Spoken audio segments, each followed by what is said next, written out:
Hello, and thank you for choosing to follow my day.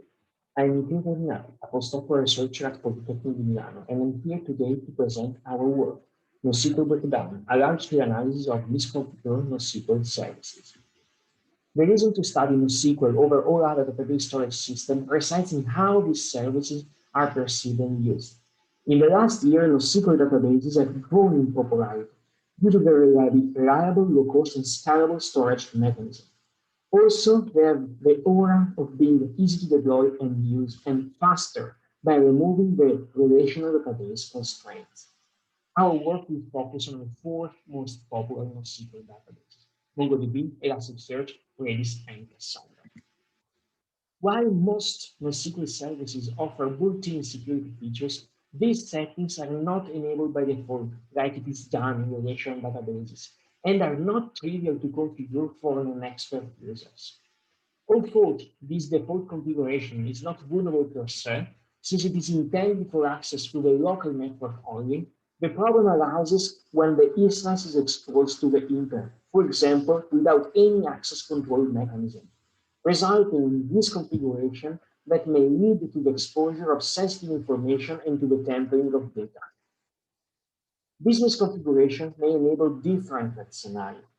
Data leakage, in which the database content is unintentionally made readable; ransom demand, in which the package encrypts or deletes the entire content of the database and asks for a ransom; and web resource tampering, in which a database with write permission enabled and hosting resources related to a website is tampered with malicious content.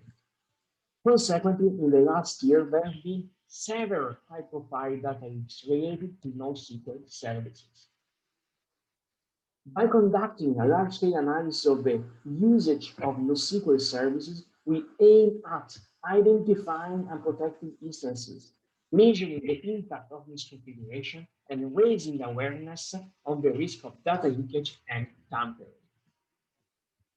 Since we conducted a large-scale analysis of exposed instances, we are fully aware of the ethical concerns that our research may arise. Therefore, we strive to design our approach in order to minimize any negative sides and instead to make a positive impact on the level of security of these services. Consequently, we didn't directly read nor transmit data from the exposed instances, but instead we retrieve aggregated results from server-side computations. To avoid database corruption, we didn't overwrite any pre-existing content.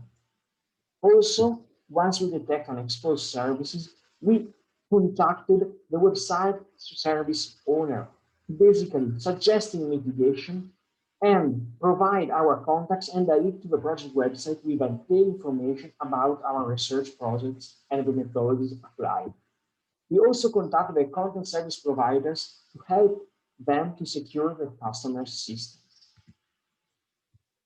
Our framework automatically analyzes the usage of the target NoSQL services and studies the impact of misconfiguration from a security perspective. In the figure, we show an overview of the approach used, which can be divided into three main steps: data collection, exposed instance detection, and security analysis. The data collection is the first step of our approach, in which we collect the list of IPv4 subnetwork of the content service providers that may host NoSQL instances: Amazon EC2, Azure Cloud, DigitalOcean, Tencent Cloud, Google Cloud, and OVH. The exposed instance detection, the second step, gets in input the IPv4 subnetwork collected before and uses Nmap to scan for reachable IP address and open NoSQL service port. By doing this, we basically identify the candidates, misconfigured instances that are given in input to the security analysis, the core of our approach. During this phase, we first inspect the instance by logging into the server and analyzing database permission, if it's readable and or writable. When it was not possible to evaluate the database permission directly, we basically evaluate if the exposed instance has writing permission enabled by creating a new collection in the respective database. taking care of not overriding anything. If exposed instances read permission enabled, we execute the data leakage analysis. Our framework first retrieves metadata information about the instance, such as the service version, rows mappings, but also table and columns name. Then the framework relies on server-side NoSQL services routine function to directly return aggregated data on the presence of file objects and sensitive data.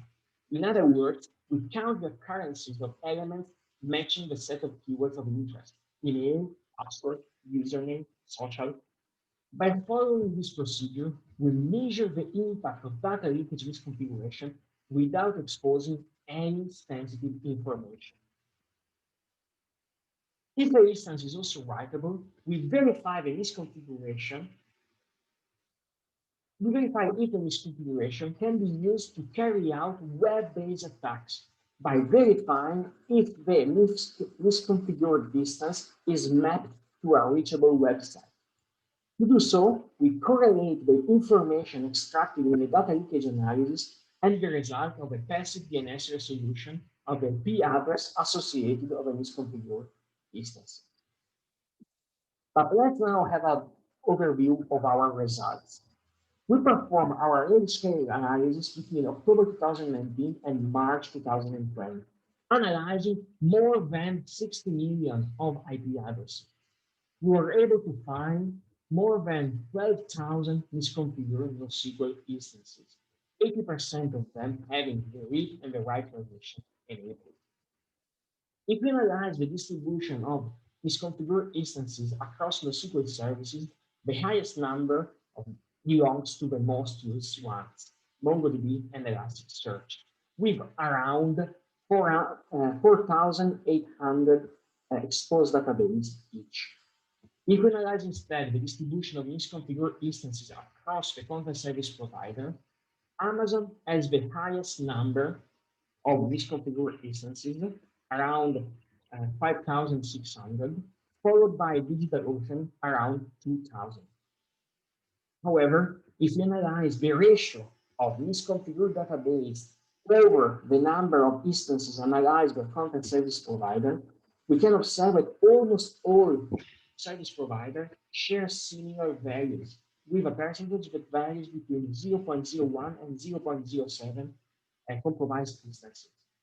The only exceptions are given by DigitalOcean, having the highest ratio of misconfigured instances, 0.18%, and Azure Cloud with the lowest percentage of misconfigured instances, 0.008%. Regarding the content leakage analysis, we search for field names such as email, username, and password to find potential information leakage across MongoDB, Elasticsearch, and Cassandra. However, unfortunately, we could not perform this analysis for Redis since it was not possible to support this operation without directly leaking and eroding the value. We can observe, however, that MongoDB and Elasticsearch are the one that leak greatest number of email passwords, for a total of 5 million emails and more than 300,000 passwords. We also analyze the file types found on the misconfigured instances and their respective occurrences by simply looking and searching for the common type extension, never retrieving the files. We can notice a high presence of text data files, in particular log extensions, due to Elasticsearch instances and to the Elastic Log Extension service. We can also notice a high presence of media files, images and video, that contrary to log files are evenly distributed to NoSQL databases under analysis. It is interesting to notice that we also found a high presence of potential sensitive data related to password manager, dumps, and cryptographic keys. As it can be seen on the right, the amount of sensitive data leakage is greater than the leakage of code contained in the misconfigured instances. Regarding the web service exposure analysis, we identified a total of 1,723 reachable websites. 494 of them almost for 30%, potentially vulnerable to defacement, and 299, almost 18%, potentially vulnerable to code injections attacks. The different attacks depends on the files that we found in the different instances. Besides the previous studies, we also analyzed if NoSQL instances were already compromised by checking the presence of keywords related to known attacks. Among the service under analysis, Redis is the one that has the highest number of compromised instances, with a striking 30%, immediately followed by Elasticsearch, 13%, and finally by MongoDB with 80%. No known attacks were found on Cassandra.